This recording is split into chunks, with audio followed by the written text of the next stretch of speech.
What's up, guys? Mr. Second Passport here. Today I'm going to cover the surprising effects on Ecuador of this week's Russian invasion of Ukraine. Now, you wouldn't think it probably would affect anything, Ecuador, but actually, what happened when the first effect that it's had is when, obviously, when Russia invaded Ukraine, oil prices spiked, and Ecuador, being an OPEC country, its number one by far export is oil and gas, energy, right? So you would think that economically speaking, with the oil prices spiking, that Ecuador would actually come out rather favored over time, and also maybe would have more money for infrastructure and to improve the quality of life here in Ecuador.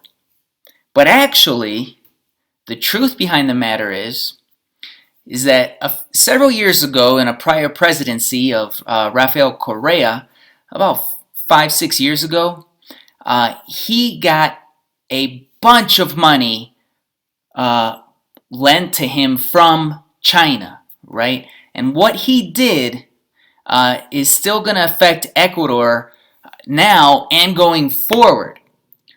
He offered to pay back China in oil, with oil prices set at like 2016 or 17 levels, or 2007 or something like that. So, I mean, the Chinese were very smart to request to be paid back in oil with fixed prices going into the future. So even though oil prices rise, Ecuador is still not going to see too much benefit from that due to having to pay back their biggest creditor right now, China, in oil at fixed prices. So again, that was a major screw up, and just things like that are reasons why many of these countries in Latin America stay poor, right? Just due to corrupt politicians and bad negotiating.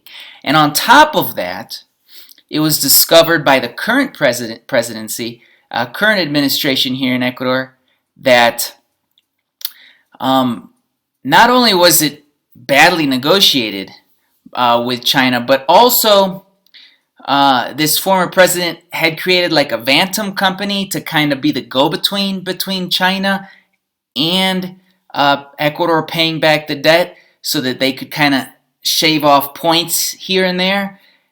And obviously that costs here the country and has costed even more money.